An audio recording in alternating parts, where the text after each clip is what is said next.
Welcome to the Enneagram in a Movie podcast, part of the Awareness to Action podcast network. I'm TJ Dawe, and this season my co-host Mario Sikora and I will be exploring the Enneagram through the lens of specific directors whose work demonstrates themes related to the 9 Enneagram types and 3 instinctual biases. If you like what you hear, please rate, review, and subscribe to the podcast. In the meantime, make some popcorn, sit back, and enjoy the show.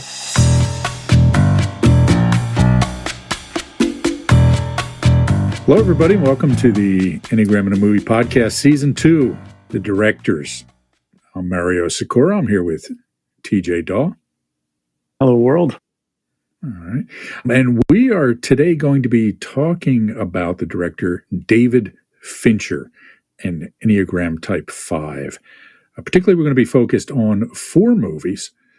The movie Seven from 1995, the movie Fight Club from 1999, 2010's The Social Network, and the following year's Girl with a Dragon Tattoo.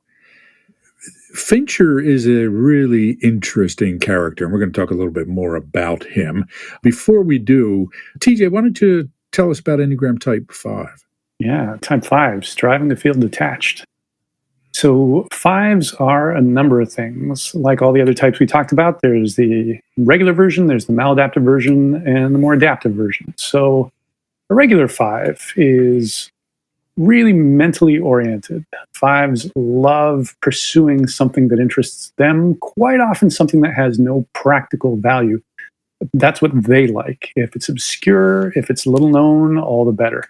And they love diving deep into whatever this thing is. They like to get to the bottom of things. They like to investigate. Riso Hudson calls this type the investigator. And it's not just a matter of observing. They like to get right in there and figure out how this thing works, what makes it what it is, what happens when you take it apart, what happens when you put it back together. 5s can be really patient. You know, with something that interests them, they will be in there for a very long time without getting distracted, without needing to eat, without needing to see the sun. 5s are usually self-educated.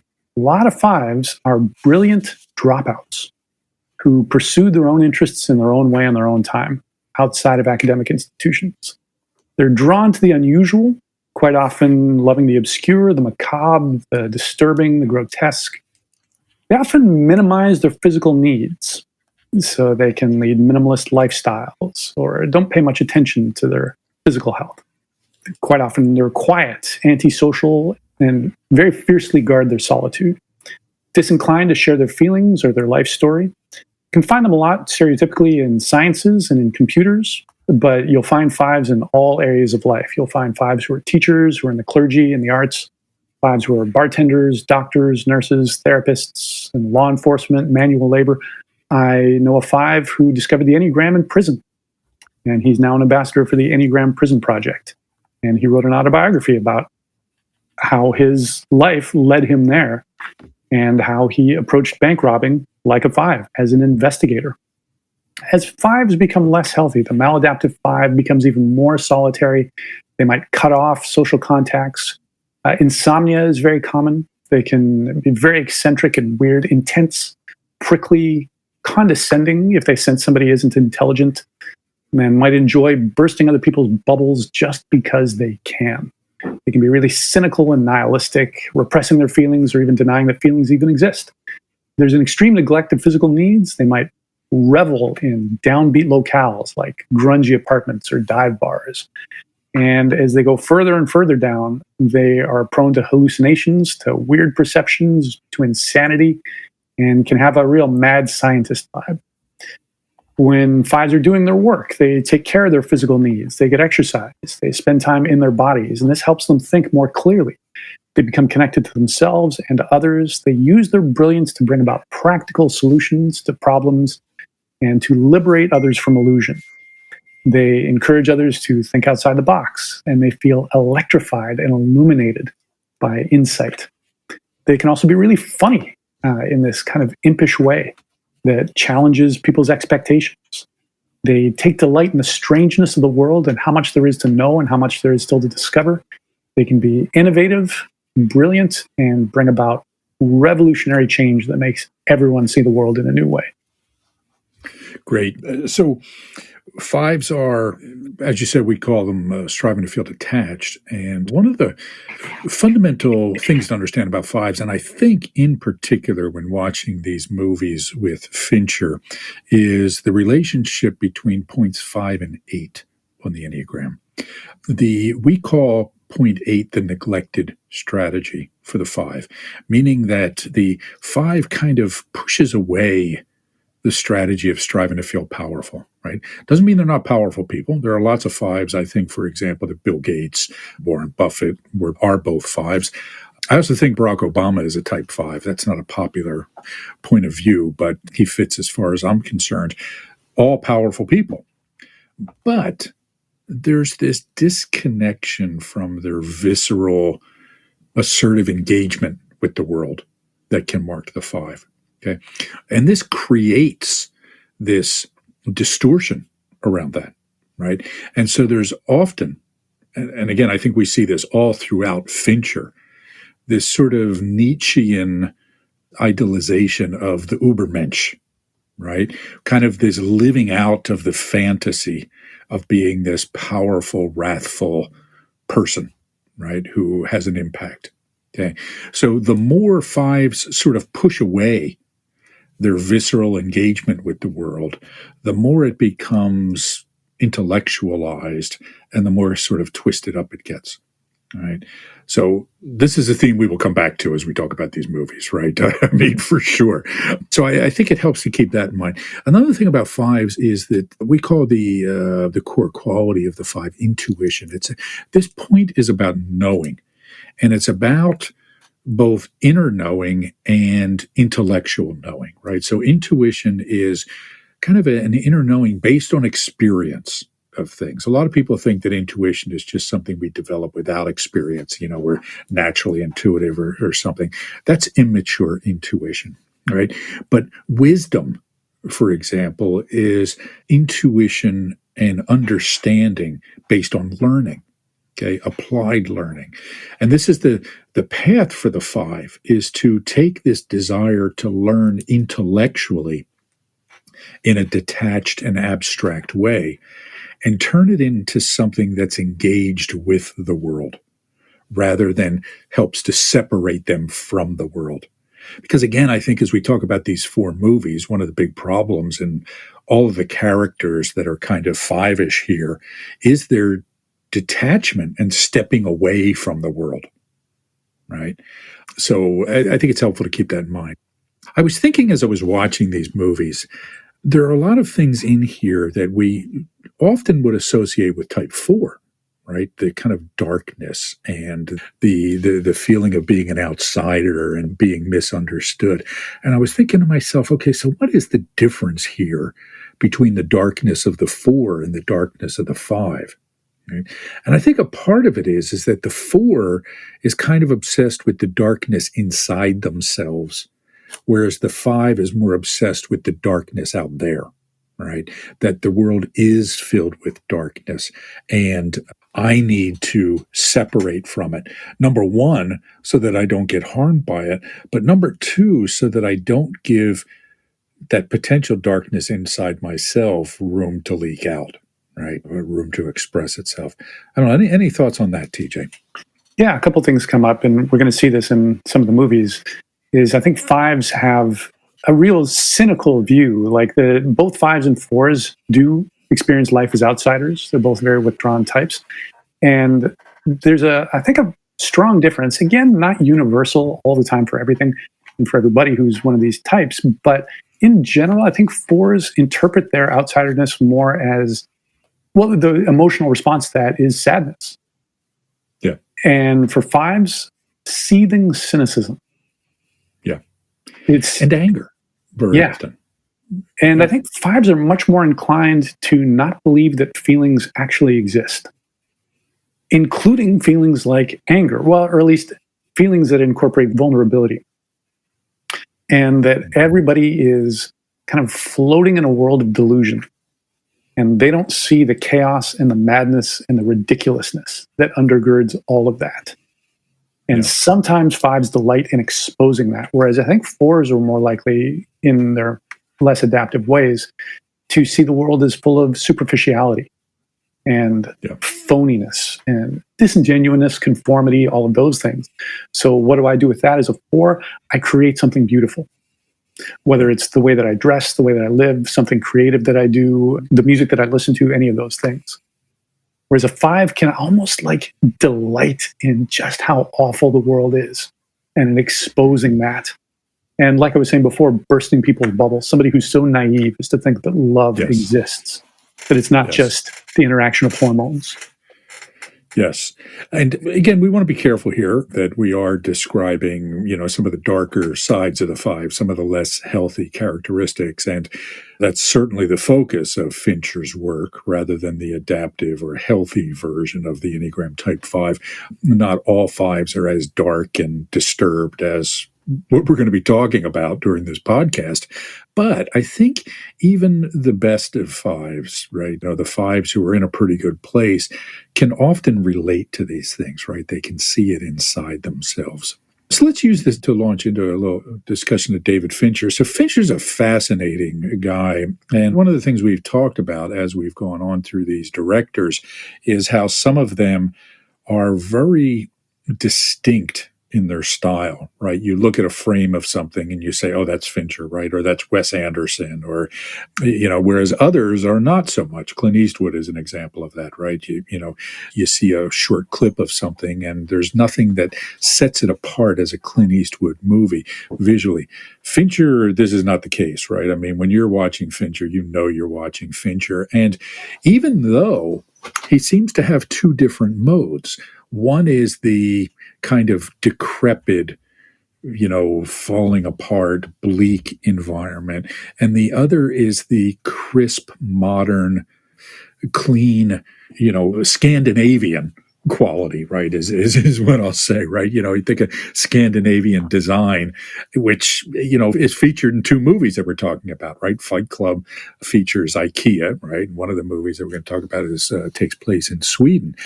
So there is this sort of interesting dichotomy in his approach to things. Okay. So David Andrew Leo Fincher, it's quite a name, was born August 28, 1962. His films are mostly psychological thrillers and biographical dramas, and they've been nominated for 40 Academy Awards, including 3 for him as Best Director. Born in Denver, Colorado, he was interested in filmmaking from the time he was 8 years old. His family moved to California and, oddly enough, lived across the street from George Lucas. So when he was young, he got a job working at ILM under George Lucas, and that was his entree into the film industry. Right? Started out as a commercial director, made some really interesting and notable commercials, and then did a lot of music videos at the height of the music video boom, right? So a couple of Madonna's more famous music videos like Express Yourself and Vogue. I think Vogue was a David Fincher one as well. His first movie was Alien 3, which was kind of a bomb at the box office. Now, I'm a big fan of the Alien movies, and I've probably seen the first 2, I don't know how many times. I've seen the 4th quite a few times. I saw the 3rd one once and liked it, but couldn't bring myself to watch it again since then. And this is one of the reactions I have to a lot of Fincher's movies, right? I watch it and I say, that's a great movie. I don't want to have to sit through that again.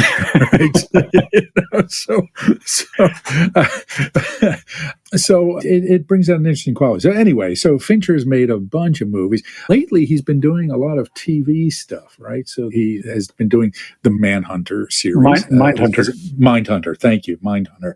And also he did Mank recently for Netflix, not a TV movie, but a Netflix movie, which is about the guy that wrote the script for Citizen Kane, Mankiewicz. Drawing a blank, I keep thinking the son. Herman, thank you, Herman Mankiewicz. So a very versatile filmmaker, a very opinionated and known for being meticulous. The Rooney Mara, who was in The Social Network, had to do 99 takes of one scene. And there are, I think I saw in one of the films, Gone Girl, which we're not discussing today, but is an excellent movie. they averaged 50 takes per scene.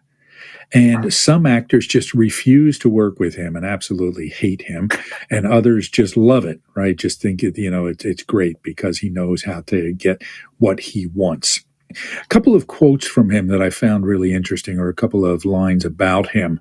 Let's see. He's regarded as an auteur filmmaker, but he dislikes the title. His movies often involve a non-linear narrative with a number of different storytelling techniques, such as backstories, flashbacks, foreshadowing, and narrators. His visual style also includes monochromatic and desaturated colors of blue, green, and yellow, meaning that he strips the color out of life. Right. And when asked about his use of dim lighting, he said, bright lights make the color of skin appear unnatural. That's the way the world looks to me, he said, right? Colorless and dark. First of all, he thinks that people in general are perverts, right? That everybody's kind of got this darkness to him. And he said, there was always a house in any neighborhood that I ever lived in that all the kids on the street wondered, what are those people up to? We sort of attach the sinister to the mundane in order to make things interesting. I think it's also because in order for something to be evil, it almost has to cloak itself as something else. I think people are perverts. I've maintained that. That's the foundation of my career. Okay. So pretty private. So we have that cynicism and darkness that you're talking about, right? Certainly on full display. What else about Fincher? A couple other five-ish things that jump out at me. One is his brilliance. It's been said by a number of people who've worked with him that he could literally replace any single person on the job site, whether it's the lighting technician, costumes, makeup, anything. He knows exactly what's going on anywhere. So there's another quote of his I found is, I've always been a fan of people who understand kind of everything. As a director, it always seemed to me that you wanted to know so much about everything that was going on so people couldn't bullshit you. So you could go, here's what I want to do, and there couldn't be some lazy fuck there going, you can't do that because you can't hold focus on that. I wanted to be able to go, that's not true. Give me a T56 on a 28 millimeter lens, and we'll be able to hold plenty of focus. And this was put to the test, supposedly, on the set of Gone Girl. Ben Affleck, as a prank, changed the setting on one lens on one camera just to see if Fincher would notice, and he did. He was able to identify something's wrong with that camera there and went right to it and made the exact right adjustment. So there's a brilliance and kind of a desire for omniscience. That's a big five thing, is I want to know everything. I want to know everything there is to know so that nobody can fuck with me. Nobody can challenge my brilliance. And this is something we'll see visually in a number of the movies too. Like in Fight Club, there's a number of explorations where the camera goes somewhere that nobody else could go, just to let you know exactly what's going on in all these different places. A desire to disturb is something that I found researching. So another quote of his, he said, some people go to the movies to be reminded that everything's okay. I don't make those kinds of movies. That to me is a lie. Everything's not okay. Another quote he said was, to me, I'm always interested in movies that scar. The thing I love about Jaws is the fact that I've never gone swimming in the ocean again. So again, this desire to shake things up, to disturb. Are you interested in learning more about our approach to the Enneagram? Go to awareness-to-action.com and check out our certification program. We offer a clear, concise, business-friendly, and science-minded approach while maintaining the depth of traditional approaches to the system. At Awareness to Action International, we're the leading innovators in the theory and pragmatic applications of this system to all aspects of the work environment, including leadership and personal development, team building, diversity and culture, and managing change. However, this approach is not just for the business world. A lot of people who attend our trainings do so for their own self-development or spiritual growth.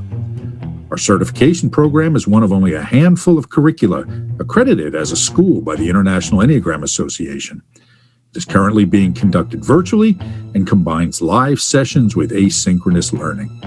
Again, find out more at awareness-to-action.com.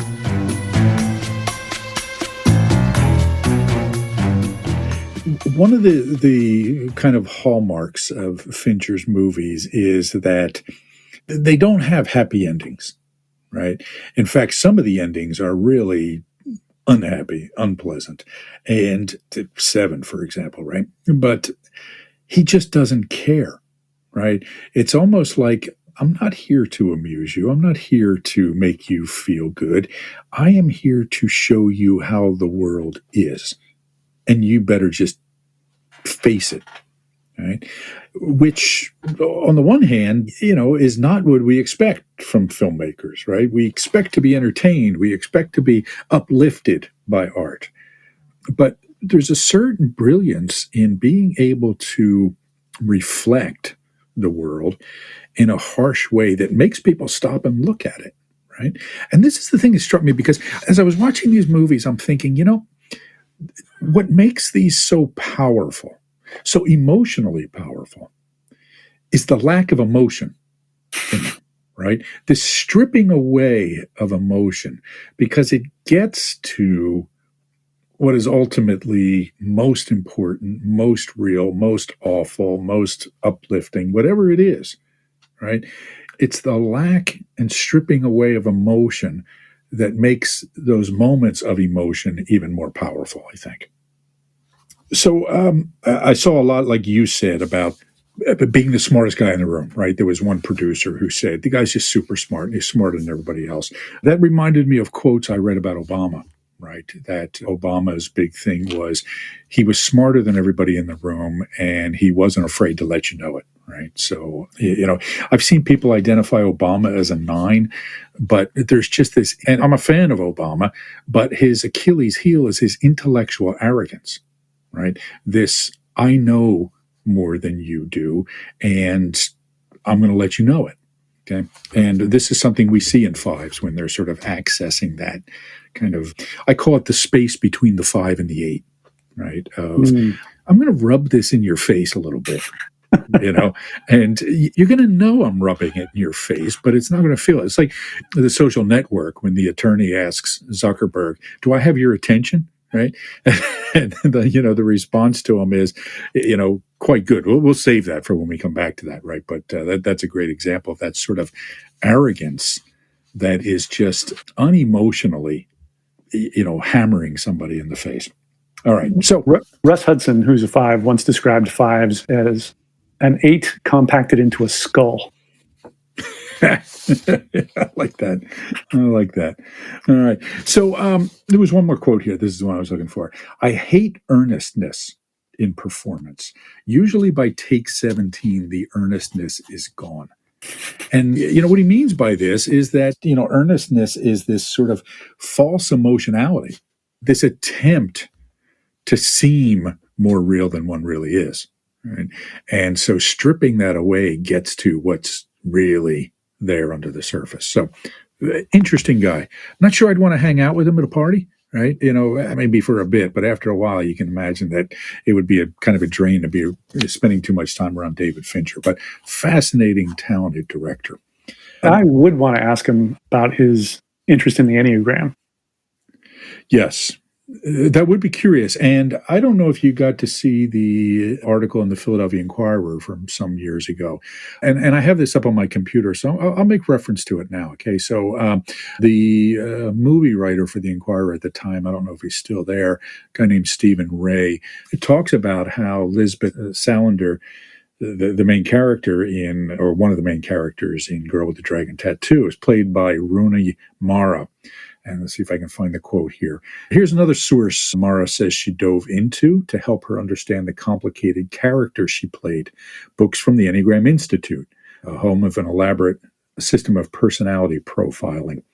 And then she says, David's really, really into it, she reported on the phone recently. And he got me really into it. So I read a lot about the Enneagram. And she said, so I had him tell me what number every character was in the film, and I did a lot of reading on that. I sort of became obsessed with it. She reports that Lisbeth Salander is a 5, not surprisingly dubbed the investigator by Riso and Hudson. So finally, we have a movie that we can say definitively this character is a 5, right? I mean, we always sort of qualify these with, well, it kind of seems like a 5 and, we don't know what they were thinking, et cetera, et cetera. Well, here we have it, right? This is, this character is a 5. Designed to be a 5, directed to be a 5, the actors on board with them being a 5. And I have no idea if Stieg Larsson, the author of the novel, knew the Enneagram, but I think Lisbeth Salander is one of the great 5s of both literature and film. Yeah. So before we jump ahead to Lisbeth and all of her 5-ness, why don't we start off with the movie Seven and talk about that? Tell us about the movie Seven. So yeah, Seven is it's a thriller, it's a police procedural, and it's a horror film all in one that came out in 1995. So Morgan Freeman plays William Somerset, who's a homicide detective a week from retirement in an unnamed city. When I saw the movie, I was convinced that it took place in New York. But watching it again, it's very deliberately obscured where it takes place. It is. It's filmed in L.A., but yeah, you don't know where it is, and they don't make reference to the city. And the final scene, when they drive out into the desert, wouldn't make any sense if it did take place anywhere on the East Coast. So anyway, but it's raining for most of the film, which doesn't seem very LA. But yeah, they deliberately leave it obscure. So William Somerset's a week from retirement. He investigates a grisly murder of a morbidly obese man, and he's joined at the crime scene by Detective David Mills, played by Brad Pitt, a young Brad Pitt, who's not yet 30, I believe. His character recently moved to the city with his wife, played by Gwyneth Paltrow, who was Brad Pitt's girlfriend at the time. Then a second murder takes place, a murder of a prominent criminal lawyer, and the two detectives uncover the killer's pattern, which is to kill people based on the 7 deadly sins. And this movie, I believe, popularized the 7 deadly sins in common consciousness. So there's more genuinely grotesque and disturbing murders that occur, each following more of the deadly sins. And the detectives trace one lead to an apartment where they discover a shadowy figure in the distance who fires a gun at them. Detective Mills pursues him through the streets and at one point finds himself the killer's mercy, even though he can't see his face, and the killer mysteriously spares his life. They discover another victim, and then, surprisingly enough, the killer, played by Kevin Spacey, turns himself into the police, with blood splattered all over his clothes, and he gives his name as John Doe.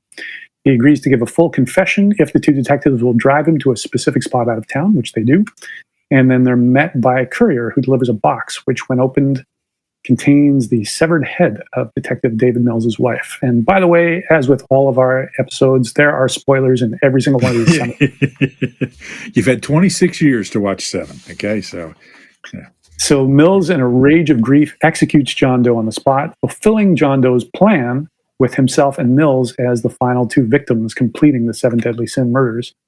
And the final moment has Detective Somerset telling his supervisor that he'll be around, meaning he's not going to retire. So a brilliant and disturbing film, which was a huge hit. Yes. So it sort of redeemed Fincher, because after Alien 3, there was some concern about whether he had what it took to make movies, right? They was viewed as a great video director, commercial director. Seven definitely put him on the map and showed that he had the chops to make a good movie. I mean, it made, it was a $33 million budget and made $327 million in the box office, which is pretty darn good, right? And so it was a big hit. Really helped to establish Brad Pitt's career as well, right? Because even though he was becoming a big star, he was not the big star yet that, he certainly grew to be. A couple of interesting things, right? So again, if we think of Enneagram themes, as we know, the Enneagram is kind of based on 7 deadly sins plus 2. Okay. So, we can kind of tie it to there. There was a lot of 5 stuff in this. To me, certainly the Morgan Freeman character, William Somerset, was a 5, okay, a very good example. Now, I think Freeman usually plays more of a 9-ish sort of character, and you can almost get in some scenes a 9-ish sort of feel, but very much a 5. I mean, he even said at one point when he's having dinner with Gwyneth Paltrow and Brad Pitt in their apartment, she asks him, "Why are you not married?" And he said, "Well, when people spend, a bit of time with me, they eventually find me disagreeable," right? Which is basically saying that, I live my life my way. He's a very meticulous character, right? So the first time it's not so much the first time we see him. Now I can't remember, because there's this scene where he's kind of getting ready, right? His apartment is very clean and neat and fastidious, and lots of books. Lots of books. He's putting the switchblade in his pocket, the badge, the gun, all these sort of things. And you just know that this guy has his own little world that he's living in, and he's quite content there. right? And he doesn't make space for people. You see this in his relationship with the Brad Pitt character.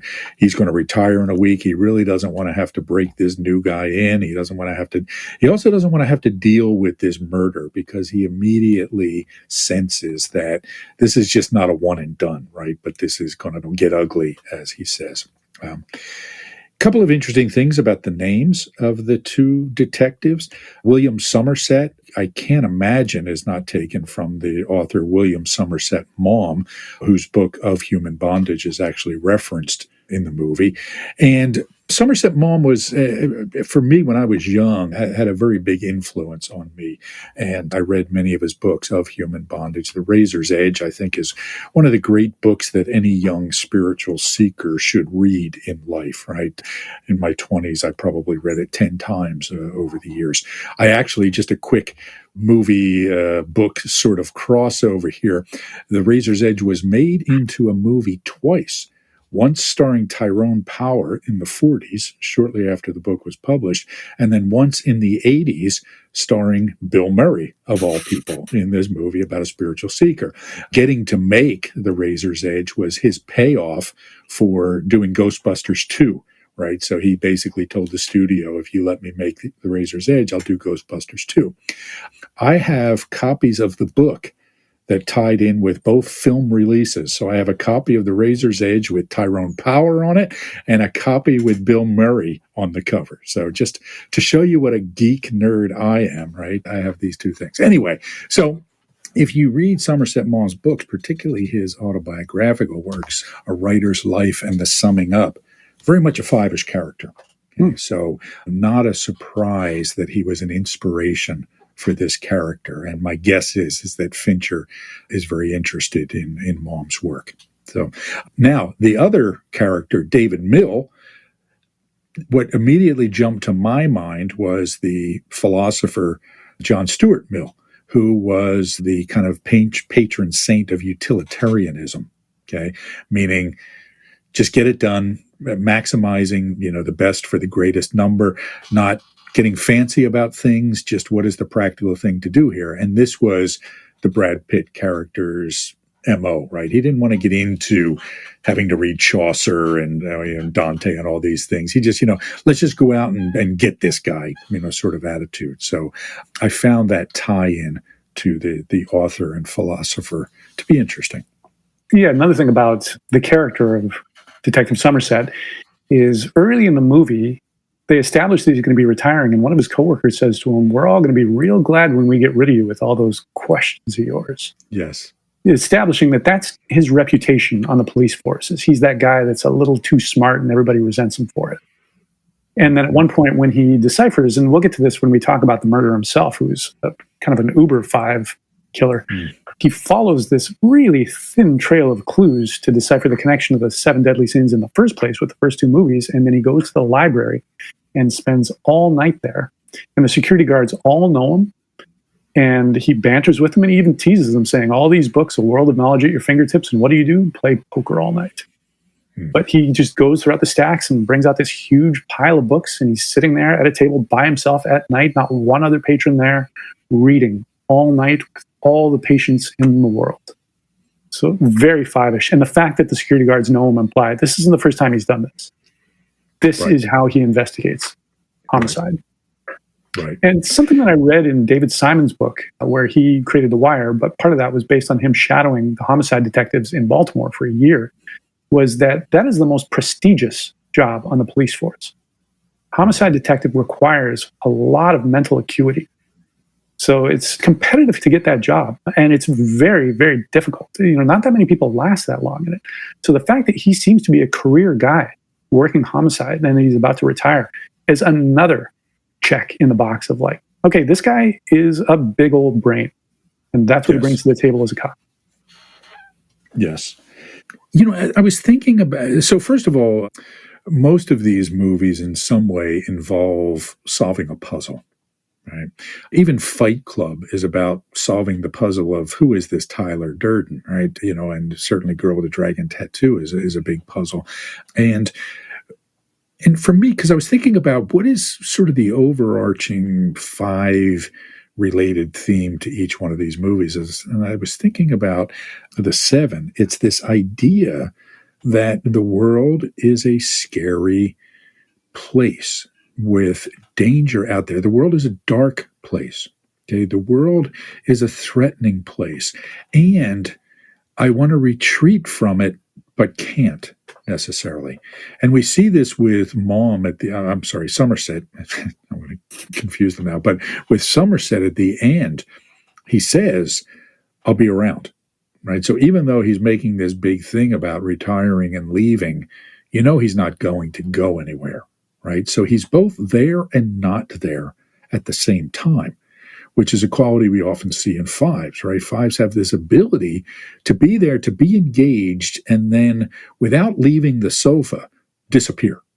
Right? So there's this, I'm here, but I'm not here. I'm here, but you can't touch me or reach me.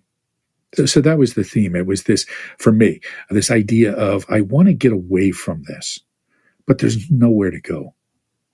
And that's a theme in the movie, is just how apathetic people are in general. Yes. Somerset says at one point that in rape prevention training, women are told to yell fire because nobody comes when they hear the word help. And Brad Pitt's character challenges him on his belief that the world is just an awful place, and that's why I'm going to retire, to turn my back on it. So yeah, there's that theme of like, not only is the world scary, but it's also awful. And that we've all just habituated ourselves to it. We all walk around doing normal things. We go to jobs, we eat food, we have children, we raise children, we give each other Christmas presents as if everything is normal. But in fact, everything is far from normal. This normality is sitting on a very thin veneer over a giant mound of horror. And it doesn't take much to burst through that. And what are you going to do about it? Do you stay detached? Do you remove yourself from it? Do you just say, let the world burn? Or do you get in there and you do something about it? Yeah, it's really interesting. And I'm looking for the quote that he ends the movie with, where there's the Hemingway quote. The world is a fine place and it's worth fighting for. I agree with the second part, which is saying that, it's not a fine place, but it's all that we have. It's crap, but what are you going to do, right? And this is one of the reasons why the five seeks to emotionally detach from things, right? Because if there's that fatalistic mindset, how could you possibly go on if you allowed your emotions, to get in the way of it? It's only a couple of times when we really see any emotion from the Somerset character, right? Even when he's looking at these horrible, scenes, because the way that John Doe kills his victims is really pretty awful. And so the only time he comes close to showing emotion is when he's talking to Gwyneth Paltrow about her being pregnant. And he talks about, spoiling that baby for everything you can. And then certainly at the end, I think we start to see some emotion when, they realize that Gwyneth Paltrow's head is in the box, unfortunately. A horrifying scene and fascinating. I don't know if you caught this, but there's that moment right before Brad Pitt shoots Kevin Spacey, where there's a 1/4 of a second flash of Gwyneth Paltrow's face, right? I had to actually keep going back and replaying it to make sure that I actually saw it, right? And this is a hallmark of Fincher, this flashing in, and we see this a few times in Fight Club, right? But this flashing in of something emotional, of something loaded, that almost leaks in, right? I mean, there used to be this mythology about subliminal advertising and how at movie theaters, they would, put in pictures of Coke, one frame of Coke to get people to go buy it. That never really happened, and they don't need to do that because they show you the whole thing to go buy Coke and popcorn at the beginning of the movie. But he uses that brilliantly, of putting these things in a way almost that you don't notice. So it's like almost saying you can't escape this. You think you can, but you can't escape this humanity that exists out there. And if you're a person of great brilliance, what are you going to do with that? If the world is awful and full of horror, and on some level, you do have feelings that only occasionally burst through and maybe a quick flash before you can tamp them down, But yeah, what do you do with that? What do you do with this supreme gift that you have of this marvelous intellect? Yeah. Interesting. So what else about 7 do we need to talk about? So talk about John Doe. Yeah, John Doe, the killer. So we don't see him for a good chunk of the movie. And he leaves an incredibly obscure trail of clues. So the first victim is an obese man who's force fed to death.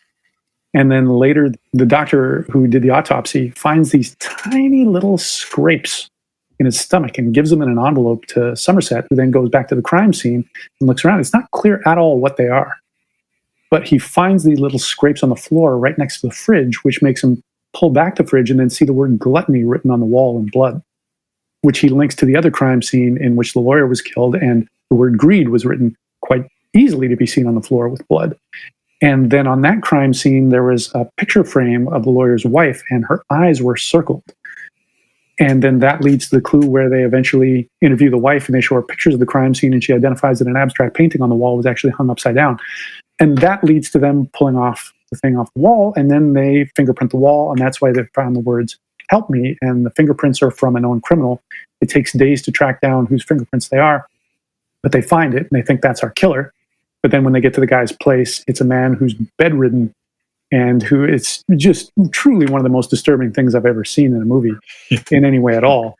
A criminal who was bound to the bed and had been there for a full year, and his arm had been severed and cauterized, and that's what was used to write the words "help me" on the wall.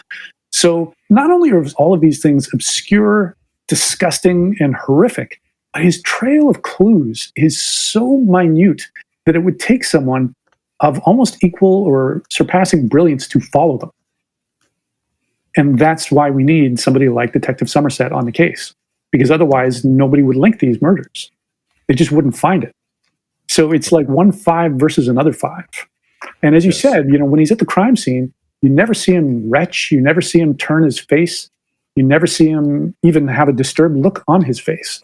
He just takes it all in, very straight-faced, analyzing it, looking at it very clearly. And when he's explaining all this to his supervisor, played by the great R. Lee Ermey, he's describing it, again, very straight-faced. He's dispassionate about it.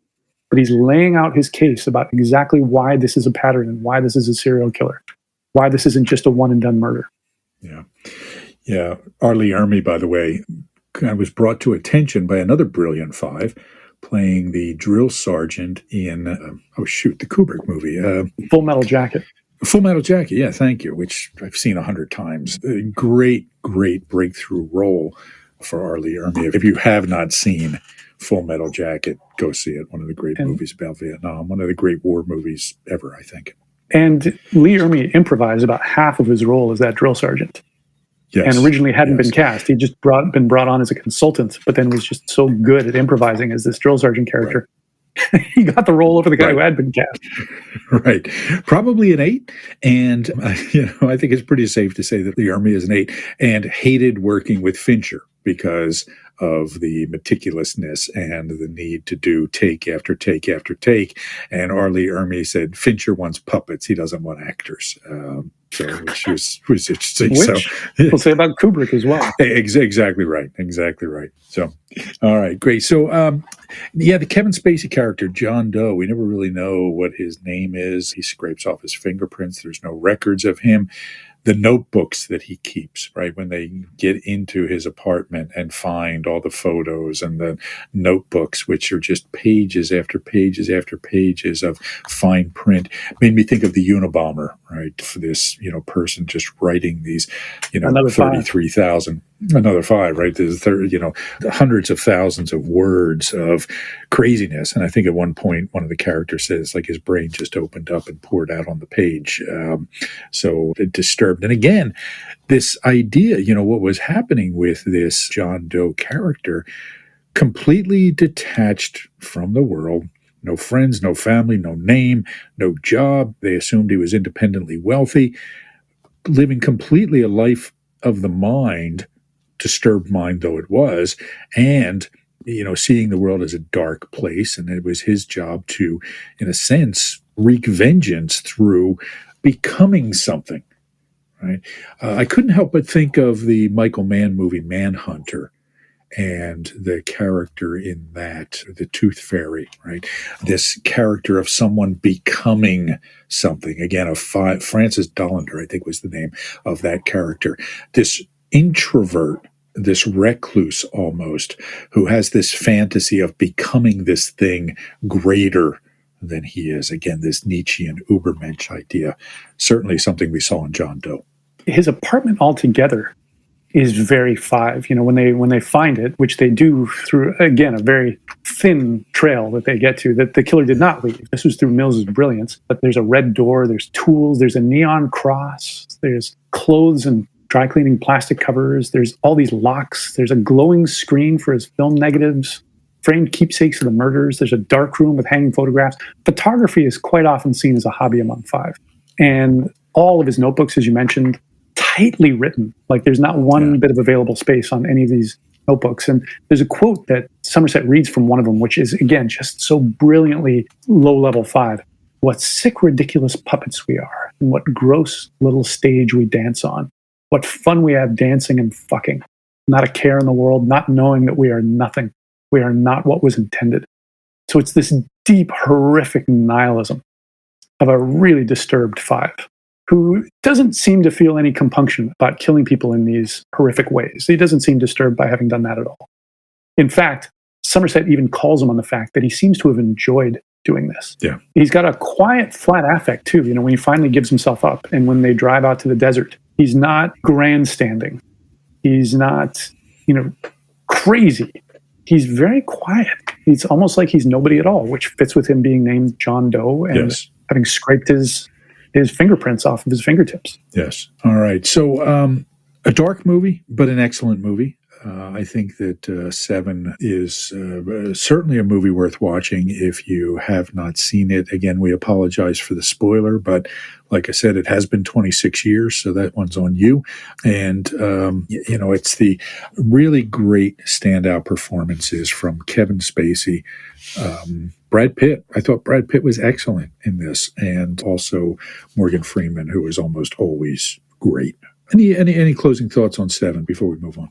Yeah, two things. One is the closing credits. I thought that was really interesting. They come from the bottom of this, from the top of the screen rather than the bottom. Top, yes. Just one slight detail is like, let's do something the opposite of how it's normally done that nobody's ever done before. So even the closing credits are disturbing in a weird way. Yes. And then another detail that came out in an interview was that the script went through multiple drafts and that David Fincher was sent the draft that ended up being made. But the studio disliked the ending so much that they made the writer come up with a new ending, which involved a chase to the end in which they were going to foil John Doe from killing the Gwyneth Paltrow character. And it was going to be a big action ending. And Fincher fought to have the head in the box ending. That just seemed far better and truer to him, which I think is just so beautifully Five. It's like, let's just deny the audience that satisfaction of a happy ending. It's like, nope, the world is cold and horrific. That's how we're going to leave you. Yeah, I had read that too, and I think Fincher made the right choice. I can't think of a movie off the top of my head that has as a gut punch an ending as Seven does, right? I mean, I was going to say great or impactful, but I think gut punch is the right term, because you feel yourself in Mills's position, right? What do you do in that situation? You have this person in your gun sights.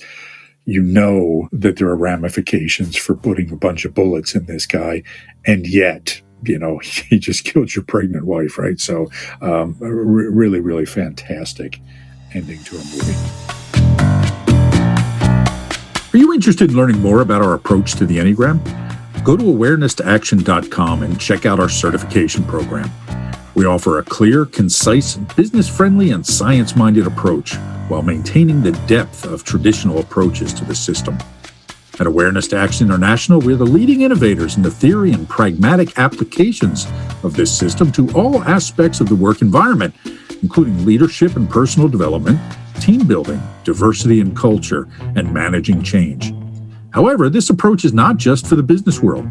A lot of people who attend our trainings do so for their own self-development or spiritual growth. Our certification program is one of only a handful of curricula accredited as a school by the International Enneagram Association. It is currently being conducted virtually and combines live sessions with asynchronous learning. Again, find out more at awareness-to-action.com. Speaking of Brad Pitt, movie number 2 is Fight Club. This was, I think, his next movie. No, he made The Game, I think, after it with Michael Douglas and Sean Penn, which is a movie I saw. Honestly, it was fine. I remember thinking, okay, it was fine. Never really felt the need or the desire to go back and watch it again. I think maybe I'll give it a try. Any thoughts on The Game?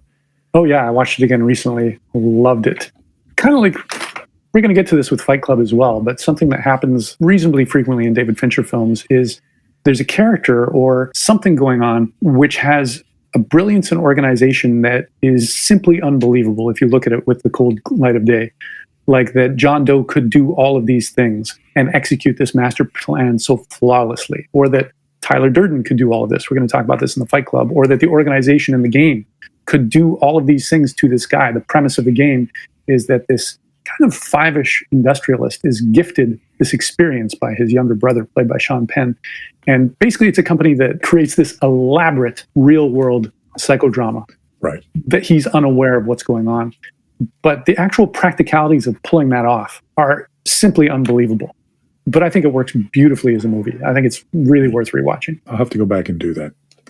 Fight Club, honestly, so it's interesting. Before we decided to do David Fincher, for whatever reason, I realized I hadn't seen Fight Club in a long time, and it was coming up. It's one of those movies that you always hear references to. I think it's a classic sort of cult movie because it was not well received when it came out. I think that most people didn't get it. At the film festival where it was debuted, apparently most of the people walked out. Most of the audience walked out on it. And so it really got trashed by a lot of well-known critics. And then when it got released on DVD, it started to become more popular. And oddly enough, I think that it became more popular because a wider audience of people loved it, although they didn't get the message. In fact, they were taking away the opposite of what the message was, right? But then people who didn't get the point the first time got it. So before we go on with that, let me just give a quick summary, right? So starring Brad Pitt and Edward Norton and Helena Bonham Carter, which is an interesting choice for this role. I mean, usually thought of as kind of the British actress, for period films, now plays this down and dirty punk goth sort of woman who spends her time at meetings for terminally ill people and addicts and all this sort of thing, right? So there is a very interesting casting with that character. I was reading about some of the people who were considered. The studio wanted Reese Witherspoon, which would have been, I can't picture Reese Witherspoon. Another person considered was Courtney Love. I could see Courtney Love in that role for sure, yep. Right? Janine Garofalo was apparently the first person offered the role, but backed out of it because she didn't think Edward Norton was up to the role. Strange piece of insight there, because I thought Edward Norton was pretty good at this, as he is in almost everything. So anyway, what is Fight Club about? So a young man who is not named in the movie leads a pretty humdrum life, assessing car crashes to determine if his automobile company should issue recalls to fix problems. He also suffers from insomnia and takes to attending group therapy sessions for people who have survived various diseases. There he meets Marla. So first of all, the unnamed person is Edward Norton. There he meets Marla, the Helena Bonham Carter, who, like him, attends the sessions, though she is neither a victim nor a survivor. His life changes when he meets Tyler Durden, played by Brad Pitt, on a flight home. Tyler seems to be everything that he is not, and together they create a men-only group for bare-knuckle fighting. It soon becomes all the rage, with fight clubs springing up across the country and the group itself becoming an anti-capitalist domestic terrorist organization. Tyler and Marla develop a relationship, leaving him often on the outside of what's going on. He soon finds that the group is out of control, and after a major self-revelation, decides there is only one way out.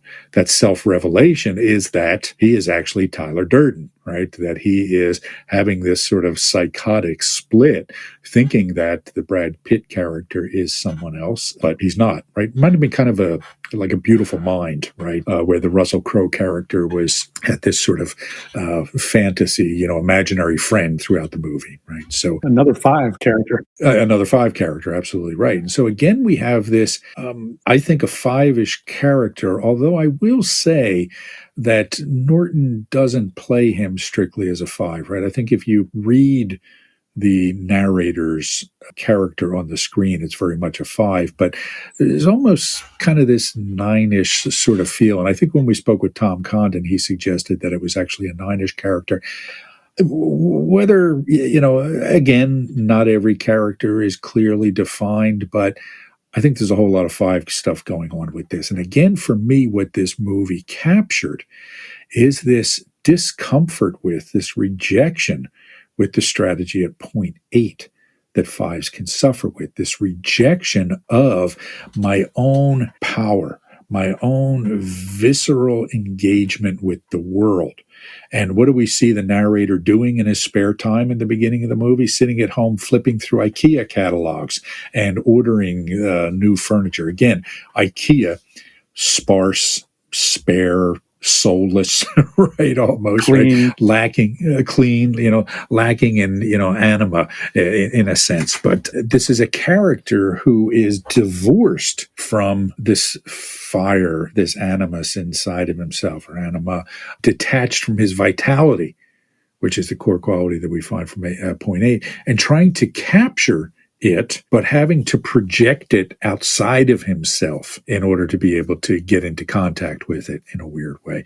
Leads to a number of interesting situations, right? We start to realize that we don't see, for example, the Marla character and the Tyler character and the narrator in the same place at the same time, right? And we start to realize there's this weird disconnect, right? So at first, as we're watching the movie, we don't realize that these are both the same person, just kind of the id and the super ego, in a sense, of this one character. But, there are these weird conversations that the narrator and Marla have, and you can tell that she doesn't understand what he's saying, and he doesn't understand that he just slept with her because he thinks Tyler did it, So fascinating way that all these pieces sort of fit together.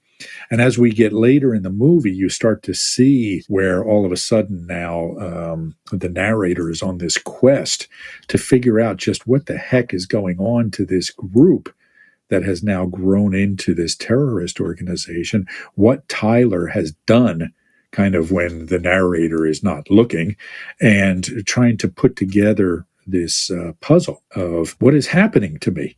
What is happening in my world? How did it get out of control? And how do I put it all back together again? And again, the resolution of how he does this is to get rid of the Tyler Durden character at the end, is to shoot himself in the mouth. And again, a pretty gruesome, graphic resolution to a movie. But not kill himself. He shoots but himself. Not kill himself. Exactly. So he blasts out the cheek from his body. He's got a horrible wound. When he tries to speak, his voice is ragged and full of blood, but he survives. And we see the Tyler Durden character, embodied by Brad Pitt, have smoke come out of his mouth and just collapse. Yes, with a big hole blown out the back of his head. Yeah. Implying that he's taking care of his alter ego. Yes. So he has rid himself of the alter ego as the world starts to explode around him, because they're in a building overlooking the city. Again, it's a nameless city. I don't think they name the city. They do refer to some places in Delaware. They say up in Delaware at some point, a couple of times. I think refer to Wilmington and something else. But where they were was nowhere south of Delaware that I'm aware of. It was a pretty bleak sort of Detroit sort of place, right? But anyway, so they're kind of blowing, the city up as the movie is ending. A couple of things. So again, the movie was misunderstood, because what Fincher seemed to be trying to do was make a statement on what is now called toxic masculinity, right? This need to express oneself through violence and materialism. And the movie is actually an anti-violence, anti-materialism movie. But as so often happens, people don't get it. So the initial reaction was people not getting that this was anti-violence and thinking that it was promoting violence. So they hated it. And then you got a bunch of people who loved it because they thought it was glorifying fight clubs. Kind of like how many guys have posters of Al Pacino's Scarface. Scarface, absolutely. Or any gangster characters, as if they'd somehow missed the final 30 minutes of Goodfellas or the final half of Goodfellas and only got the part where it's like, being a gangster is awesome. Those guys are so badass. Nobody messes with them. They can do anything they want. It's like, yeah, but you missed the part where they all die and betray each other. Yes. Same thing with Scarface, right? You clearly missed the ending of Scarface if you want to glorify the life of Tony Montana, right? Because it does not end well for him. I'd say hello to my little friend, you know. That's his last stand. That's, right before he died. So it's, I guess never underestimate the ability of some people to take the wrong message from a film. Yes. So a couple of other things. Let's see. So again, whether or not the narrator character is a clean sort of five portrayal, definitely five-ish themes throughout this movie. Again, there's this detachment, right? There's this sort of schizoid break that we see, sometimes happens to really unhealthy fives. There is this rejection of the visceral elements of life, right? Of the, embrace of life. And in fact, this is one of the things that Tyler Durden is trying to get the narrator to do, is to feel a life. And at the end, when they have that car crash and they're crawling out, they're all banged up and they're crawling out of the car, and Tyler Durden starts laughing. And he said, we just had a near life experience. Right? So it's this attempt to feel something, even if what we're trying to feel is pain, which made me think of the Trent Reznor song. Trent Reznor, who did the music for many of these movies, but the song Hurt, which Johnny Cash does a great cover of. Listener, if you're not familiar with that song, Google Johnny Cash and Hurt. And there's a line in there where he says, I hurt myself today to see if I still feel. And so I think this is the theme, one of the themes of Fight Club. What else about Fight Club? Well, that narrator character, stereotypically for a five, or his five-ishness, he's a chronic insomniac. And that's based on the author of the novel, Chuck Palahniuk, who himself, I've read a lot of his books. This movie hit me between the eyes when I saw it. And I went on to read all of Chuck Palahniuk's novels for the next 10 years. He was just cranking them out. He's very much a five, and he's written about the movie and about the novel and said that insomnia is based on himself. And there's some great lines describing, and he says, everything's far away. Everything's a copy of a copy of a copy. And when you can't sleep, when you're an insomniac, you're never really asleep and you're never really awake. There's the fact that his job is, on the one hand, sitting in a soulless office, on the other hand, doing endless travel to car crash sites, and having that cold analytical ability to calculate, is it worth doing a recall? To not consider the human factor at all, to consider if we don't do a recall, if we just pay out people who sue us, that's still going to result in mayhem and death and injury for many, many people. But just to have that detached relationship with that. And then the catalog shot, there's a scene early, which is quite brilliant, where we're establishing the narrator's life, and he's just describing how empty his life is. And there's a panning shot of his apartment, which, as the camera pans, is populated with the furniture that he's bought and the catalog descriptions of it. And this kind of peppy bossa nova music is playing over top.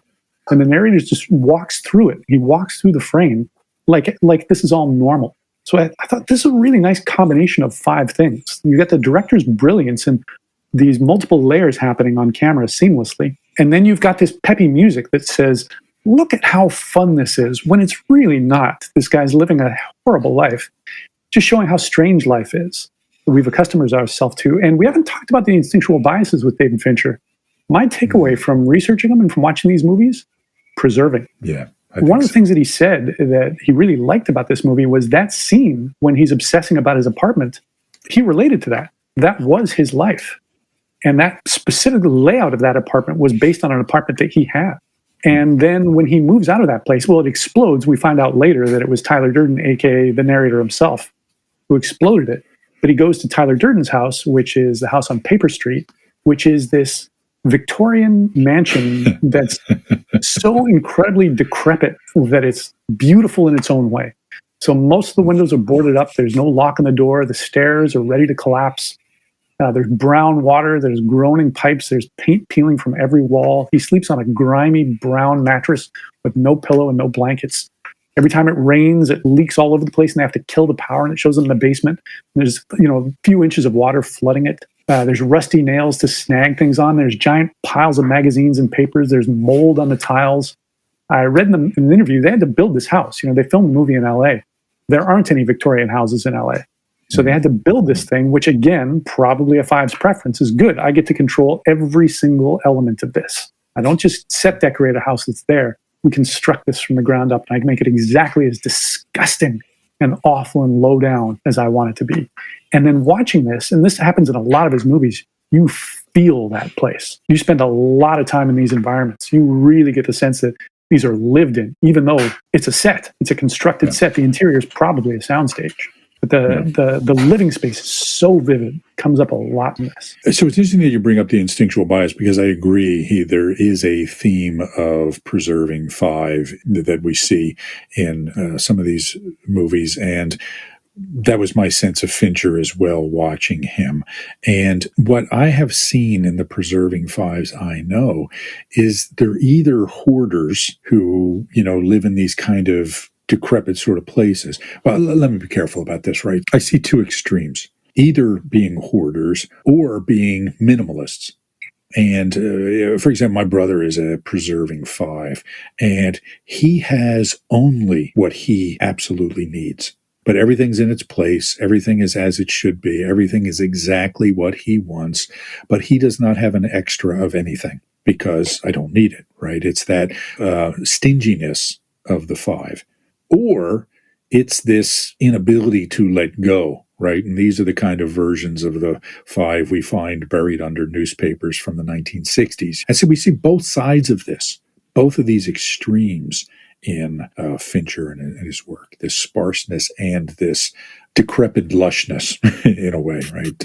Interesting observation. What else about Fight Club? Marla Singer, as you mentioned before, dresses like a goth, but she strikes me as more of a 5 than a 4. Goths are stereotypically 4s, but she's got this real caustic nature to her personality. She goes, as you mentioned, we meet her when she's going to all these support meetings for different people who have chronic illnesses, and she doesn't have any chronic illness herself. She's feeding on people's memories or misery like a vampire. She's also smoking at these things, including people who have tuberculosis. People have lung cancer. And she's smoking. My smoking didn't go over it well at the tuberculosis group, she says. Yeah. At one point, the narrator comes over to tell her off for being a fake, even though he's a fake himself. And then she cuts him off by saying, "I saw you practicing this, telling me off. Is it going as well as you'd hoped?" Yeah. So she's, again, very flat, very smart, cutting through all the bullshit. Yes. She calls up the narrator at one point to tell him that she's taken an overdose of Xanax, and saying, you know how some suicides are real and some are cries for help. This is probably one of those cries for help. She's saying this very dispassionately, and then just invites him to just remain on the phone and listen to her die, saying, "Have you ever heard a death rattle before?" Yeah. And then later, when she gets together with Tyler's describing some of the things she said. And there's this one line that she says right after sex, which is, "My God, I haven't been fucked like that since grade school." And as horrifying and caustic as that line is, that was actually a substitute for the line that was really in the script, which was also in the novel, which the studio would not allow, which is, "I want to have your abortion." Ooh, wow. Yeah. Wow. So just seething darkness coming out of her. But it's not a emotional darkness, right? It's not a dramatic darkness like we might expect to see in a 4, right? I mean, if that character was a 4, there would be this emotionality to it, which is completely stripped away in the Marla character, I think. You see no feelings from her at all, other than outrage when, the Tyler Durden's minions are carrying her somewhere she doesn't want to go. So there's confusion, there's anger, but there's never sadness. Another thing about the movie, there's just this great scene. What Tyler Durden does for a living is he makes high-end soap and he sells this to boutiques. And it turns out the soap is made out of the fat from liposuction clinics. So the narrator says it was beautiful. We were selling rich women's fat asses back to them. Again, just this horrible humor to them. This really dark kind of caustic nature to them. And then the scene when they're stealing the fat, they have to climb a fence which has a barbed wire top, and they're hauling these bags out and throwing them over. And one of them snags on the barbed wire and splits open, and the fat just bloops all over the ground and all over the two actors, which is just beautifully grotesque and disgusting and hilarious in such a Five way. And then one more thing to mention, you talked about the puzzle solving element that's in a lot of Fincher's movies, and a lot of Fives love solving really difficult puzzles. This movie does reward repeat viewings in that once you know the big reveal, you can see it in almost every scene. There's clues again and again and again, and you can watch it and see how this moment, this line of dialogue, this hint works both ways. You can see that it means what it means, but it also means the opposite. And you feel really smart for picking up on that. I saw a quote about Fincher's work where somebody described his movies as precise as a Swiss watch. And they really are constructed that way. And what you're speaking to there is a good example of that, right? Because it's one of those things when the reveal happens, you're surprised, but you also realize, how could I not have seen this the whole time? And I agree that the repeated watchings satisfy that. And in fact, it made me think of, again, there's another part like the Gwyneth Paltrow insert. They actually talk about inserting these because one of the jobs that Tyler Durden had was working as the projectionist at a movie theater. And he liked to insert subliminal clips of penises into the family movies. So there'd be a family watching a movie, and it'd say people wouldn't know what they were seeing, but they could feel it. And they cut to this family sitting there, and the mother and father are horrified, and the little girl's crying, and they don't really know why, right? Because there was the insertion of this. And there's the scene when in the beginning when the narrator goes to the doctor asking for sleeping pills to help him sleep, and the doctor says, no, you don't need them, you just need to get a good night rest, blah blah blah. And he starts talking about what his pain and suffering is, and the doctor says, you're not suffering, and he points to some sick children or something, I can't quite remember at this point, and says, that's pain. And as he does that, there's this flash image of Tyler Durden, right, that's just real quick, and again, I didn't even notice it until I said, wait a minute, something just happened there. And I had to go rewind it. And sure enough, it's Brad Pitt standing there. So there's a few subliminal things. And then a friend of mine pointed out, there's a scene in the montage when the narrator character is describing his life traveling. And he's describing all the airports. There's a lot of shots of him in planes or at airports or in hotels. And on one TV screen in a hotel room, you turn it on and there's the staff of the hotel, and they all say in unison, welcome, in their uniforms. If you look closely, one of those staff members is Brad Pitt. Oh, really? Easy to miss. It's on the far right side of the screen, so your eye automatically goes to the left side because that's where words start if you're an English reader. Right. So it's not where you're looking first, but I had to pause it to see it. It's like, yep, there he is, plain as day, in the front row on the far right. So yeah, Easter eggs abound in the movie. Yeah. And you just know that as Fincher is making these movies, he's just enjoying himself to no end. And part of him is thinking, these morons won't catch this, right? These idiots aren't going to see Brad Pitt on the TV. And I can just get this feeling that it gives him even more joy that 90% of the audience will miss these little things that he's putting in there. So that's me just making assumptions. So Fight Club, again, not a big hit. It cost $63 million to make. It made $100 million at the box office. Generally, a movie has to make twice its budget in order to be profitable. So again, it didn't serve his reputation that well until it came out on DVD and became a big hit when it got its second life. And since then has been, again, considered a cult classic. I'm sure everyone listening has heard the line, the first rule of Fight Club is that you don't talk about Fight Club, right? The second rule of Fight Club is you don't talk about Fight Club, etc. So certainly some lines in there that have become memes in society. You've been listening to the Enneagram in a Movie podcast, which is produced and edited by Seth Creekmore and is part of the Awareness to Action podcast network. Don't forget to go online and support the podcast by taking a moment to rate, review, and subscribe. See you next time.